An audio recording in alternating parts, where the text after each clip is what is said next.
On en vient à présent à ces questions autour de l'étude de The Lancet, cette revue scientifique britannique qui a encouragé l'interdiction de l'hydroxychloroquine en France. Tout s'est accéléré ces derniers jours et qui pose question. On va en parler avec notre invité. Bonjour Violaine Guérin, vous êtes endocrinologue, je vais y arriver, immunologiste et vous avez fondé le collectif Covid-19.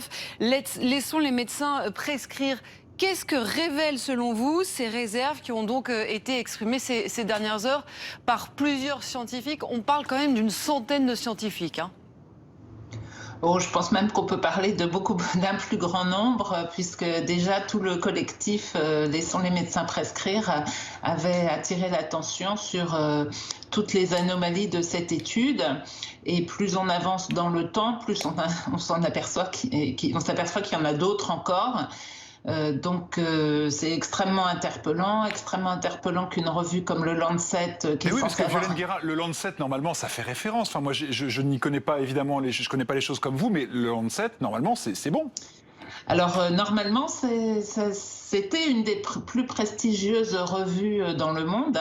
Moi j'ai 60 ans maintenant, mais dans le temps j'ai publié aussi dans cette revue et je peux vous dire que c'était absolument pas simple de passer un article qui était vraiment décortiqué et on avait des reviewers, des gens donc, qui prenaient connaissance de l'article, qui nous posaient des questions complémentaires, etc. Enfin, c'était fait de façon extrêmement sérieuse et c'était très gratifiant d'avoir un article dans le Lancet.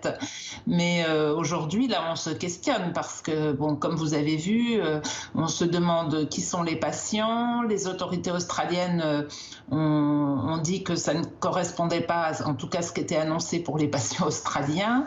Il y a aussi de gros doutes sur les Américains.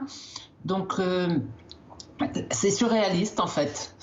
On tombe de notre chaise. Alors je parle sous couvert de nos spécialistes du service santé de BFM TV, mais visiblement ce qu'on reproche à cette étude, c'est aussi ce qu'on reproche au travail du professeur Raoult. Finalement, ce sont les mêmes observations qui ont été exprimées. Alors à quand l'étude parfaite qui fait l'unanimité ? Attendez, ça n'a rien à voir, c'est pas du tout... là, je sais pas qui fait ce type de commentaire. On reproche de méthodologie. Sur la méthode, bien sûr, pas sur le fond. Non, attendez, les patients de l'IHU sont des patients qui existent, que toute l'équipe médicale connaît, a examiné.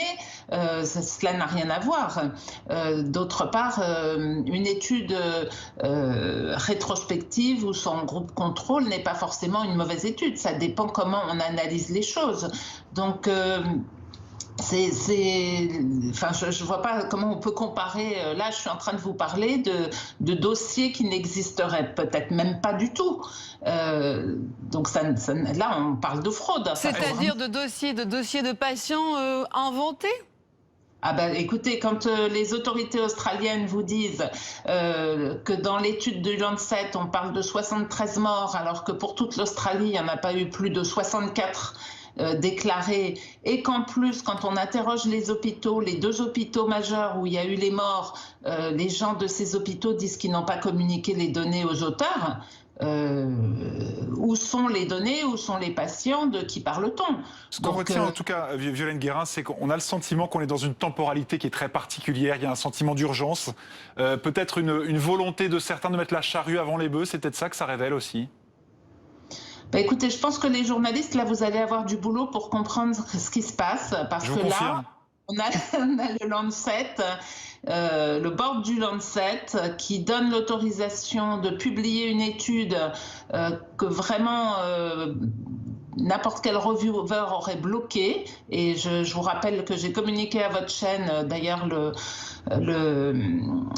l'étude que nous-mêmes avons fait des données en montrant que la population traitée et la population des patients non traités n'étaient pas comparables sur 12 paramètres absolument majeurs. Donc déjà, voilà, quand on sait lire un article et qu'on sait faire un travail de reviewing, on peut déjà pas valider cette étude. Donc ça, premier point, c'est que s'est-il passé au niveau du comité de reviewing? Et deuxième point, pourquoi des auteurs font ce type de communication? Dans quel objectif? C'est tragique. Hein. Moi, je vais vous dire, en tant que médecin, c'est à pleurer. Hein. C'est à pleurer parce qu'on est en train de bloquer des traitements, en tout cas en France, pour des patients qui sont parfaitement efficaces.